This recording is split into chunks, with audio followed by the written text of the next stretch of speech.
مغل بادشاہ اکبر کہتے ہیں پٹھان کو دوستی کر کے ہرایا جا سکتا ہے مگر لڑ کر کبھی نہیں۔ محمود غزنوی کہتے ہیں پٹھان اگر ایک ہو جائے تو پوری دنیا پر لازوال حکومت کر سکتے ہیں۔ سکندر اعظم کہتے ہیں جنگ میں اتر جانے کے بعد پٹھان کو روکنا شیر کے منہ میں ہاتھ ڈالنا ہے۔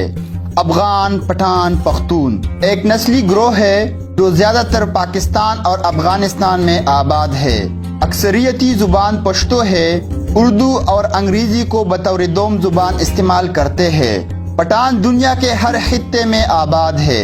آبادی کے لحاظ سے یہ سب سے زیادہ پاکستان، افغانستان اور انڈیا میں پائے جاتے ہیں۔ پاکستان میں یہ خیبر پختونخوا، بلوچستان اور کراچی میں زیادہ تعداد میں موجود ہے اور پاکستان کی آبادی کا تقریباً 15% حصہ پختونوں پر مشتمل ہے۔ پٹھانوں کی قومیت اور اصلیت کے بارے میں جو دلائل تاریخ نے بیان کی ہے وہ یہ ہے کہ پٹھان حضرت ابراہیم علیہ السلام کی اولاد میں سے ہے اور حضرت اسحاق علیہ السلام کے اولاد ہے اور قومیت کے لحاظ سے بنی اسرائیل ہے۔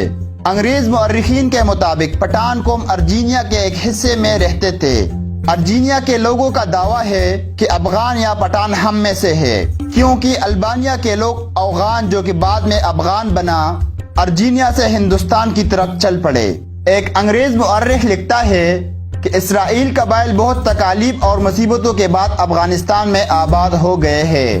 ان کے مسلمان ہونے کے بارے میں تاریخ سے پتہ چلتا ہے کہ ان حضور صلی اللہ علیہ وآلہ وسلم کے زمانہ میں ایک قریش سردار خالد بن ولید ان لوگوں کے پاس رسالت کی خبر لے کر آئے اور اس خبر کی تحقیق کے لیے کیس نامی شخص کی قیادت میں چند سرداروں کا وفد ان کے ساتھ مکہ روانہ ہو گیا۔ یہ قبائلی سردار بحیثیت مہمان جب مکہ پہنچے تو وہاں نبی پاک صلی اللہ علیہ وآلہ وسلم سے ملاقات کے بعد اسلام قبول کر لیا۔ فتح مکہ کی مہم جوئی میں بھی یہ آپ صلی اللہ علیہ وآلہ وسلم کے ساتھ رہے۔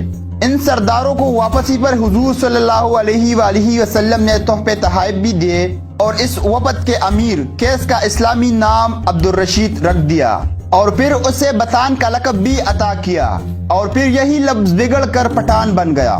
کیس عبد الرشید افغان قوم کے جد اول ہے۔ کیس عبد الرشید نے حضرت خالد بن ولید کی بیٹی سے شادی کر لی تھی جس سے ان کے 3 بیٹے تھے، سٹرا بن، بیٹن، غورغشت۔ سٹرا بن کی اولاد بڑھ کر غورخیل اور خشی کے نام سے 2 بڑے قبائل بن گئے۔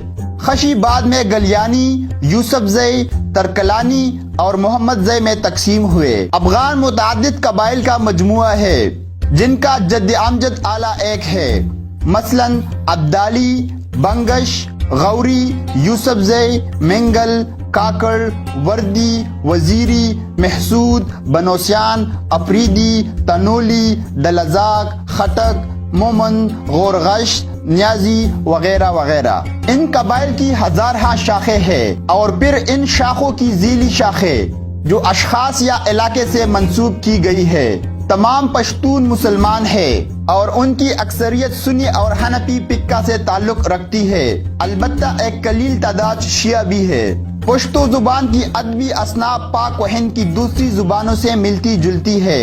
ان میں مردانگی کی روایات، رومان کی جھلکیاں، رنگینیاں اور رونائیاں بھی ہے جو شادی بیاہ، رسموں اور تہواروں میں جلوگر ہوتی ہے۔ پٹھانوں میں حجرہ کو خاص دخل ہے جہاں گاؤں کے لوگ جمع ہو کر مختلف معاملات پر گفت و شنید کرتے ہیں۔ کوئی حجرہ ایسا نہیں ہے جہاں رباب، گڑا اور ڈول نہ ہو۔ ہر پٹھان دل و جان سے موسیقی کا دلدادہ ہوتا ہے۔ پٹھانوں میں جو ناچ مروج ہے وہ زیادہ تر ملی ناچ ہے۔ ان میں بہت سے افراد ایک دائرے میں رقص کرتے ہیں جس کے بیچ میں عموماً ڈول بجانے والے ہوتے ہیں۔ یہ بنگڑا سے ملتے جلتے ہیں۔ بعض رقص میں نوجوان تلواروں کے ساتھ رقص کرتے ہیں اور بعض رقصوں میں رومال استعمال کرتے ہیں۔ بعض جگہوں پر عورتیں اور مرد مخلوط ہو کر رقص کرتے ہیں اور کہیں صرف عورتیں ہی رقص کرتی ہیں۔ ان کے نام خٹک، انترا، بنگڑا، متاڈولا اور بلبلا وغیرہ ہے۔ پٹھانوں کی تاریخ پر لکھی گئی کتب میں سے تذکرہ ایک منفرد اور جامعہ تحقیق کا درجہ رکھتی ہے۔ خان روشن خان نے اس کا پہلا ایڈیشن 1980 میں شائع کیا تھا۔ یہ کتاب بعد ازاں پٹھانوں میں بے حد مقبول ہوئی۔ جس سے معلوم ہوا کہ پٹھان بن اسرائیل سے تعلق رکھتے ہیں اور ان کے آباء و اجداد اسلام پسند تھے۔ ان تحقیق کے مطابق امہات المومنین میں حضرت صفیہ رضی اللہ عنہا بھی پٹھان قوم سے تعلق رکھتی تھی۔ یہودیت سے عیسائیت اور پھر دینی محمدی صلی اللہ علیہ وآلہ وسلم تک ایمان کا سفر کرنے والی اس شجاع، حریت پسند اور حق گو قوم نے صدیوں تک اپنی شناخت پر آنچ نہیں آنے دی۔ ناظرین، آپ کو یہ بھی بتاتا چلوں کہ مشہور صوفیہ کرام حضرت دادا گنج بخش اور لال شہباز قلندر بھی افغان تھے۔ امید کرتا ہوں آپ کو ہماری یہ ویڈیو پسند آئی ہوگی۔ مزید اس طرح کی ویڈیو کے لیے ہمارا چینل سبسکرائب کیجیے۔ شکریہ۔